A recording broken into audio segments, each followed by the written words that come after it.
I don't have a ton of notes left to go through, and then we're just going to be doing some practice passages, so you can kind of like use those strategies in practice and get a feel for, kind of like see what that feels like. So, any questions or concerns before we begin? Okay, sweet.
Okay, so we're going to talk about the difference between indexing and taking notes.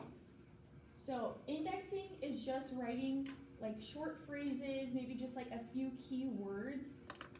You're not necessarily summarizing that specific paragraph, but more of like picking out the important parts or like writing down things that are going to help you remember what that paragraph is about.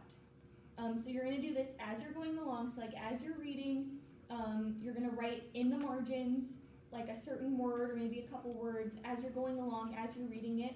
So then when you go to answer the questions, you're able to just go back to one specific paragraph to try to find the answer for it, because you'll be able to remember what that paragraph was about. So then you know that the answer is going to be somewhere in that paragraph. So then that's just going to help save you time instead of like having to reread the whole entire passage to try to find the answer. You just have to go back to like one or two paragraphs and find the answer in there. And then the other thing is, as you're reading it, make sure that you're like underlining, bracketing important information. This just kind of helps you remember the information better, and it's also helping you pick out the important parts in it. So making sure that you're understanding these are the important parts of this paragraph. This is like the key concepts that the author, like the key points that they are trying to make. And so the difference between this and taking notes, the reason why you don't want to be like actually taking notes while you're taking the ACT is, number one, it takes too much time to do to actually like read the paragraph. Okay, now I'm gonna summarize this in a couple of bullet points. That's gonna take too much time to do. And it's also been found, like studies have found that taking notes helps more with your long-term memory and does not help with your short-term memory. And so on standardized testing, you just need to jog your short-term memory. Like, you're not going to have a test over it a week later. You just have to remember it 5 minutes later when you're answering the questions. So instead of actually taking notes, you want to instead just like write a couple words in there. And I will try to find one in here, like a practice passage that I have done, where I like write it in so you guys can see what it looks like. And I used to like have people like practice just indexing first so you get a feel for it, just because it's not something that you're used to. But I found that that doesn't really help, just because what I put down for my indexing might not be the same thing that you put down. So like a word that helps me remember the paragraph might not help you remember the paragraph at all. And so just because of those differences, it's more of like a personal thing that you just have to get used to doing. So instead, we'll just go straight into doing full practice passages so you can practice that and answering questions at the same time. And another thing with that is like by underlining and bracketing important information, it's kind of similar to when people like highlight parts in their book or like documents. A lot of my friends did that in high school. They like if they had a paper and they had to like read it for important information, they would highlight the important parts.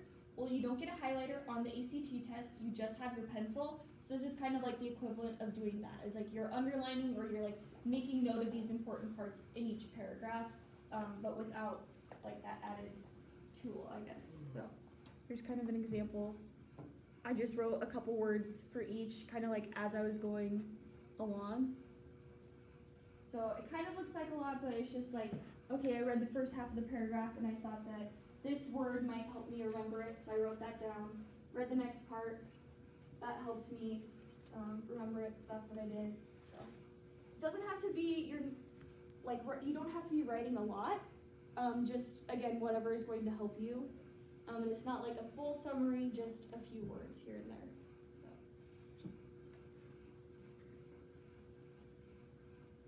So just so you guys can see. For me, this helps because I like to put it in like simpler terms. It helps me understand it better if I use it in terms that I can understand better. So, like for example, this last one, my summary of it is no job. So like I just summed it up really simply, and for me, I read that and I'm like, okay, I understand that the point of this last paragraph is that this person did not get the job that they were applying for. And so like something as simple as that just helps me to like understand it better because I'm putting it in terms that I'm more used to and that I understand better. So, any questions on this? I know the reason why I want to like bring this up is just because it's not something that most people are used to. Like it feels weird when you start doing it. It's just something that you have to get used to doing. So while you're reading the passage, have your pencil out, start underlining things, and do that again as you're going along.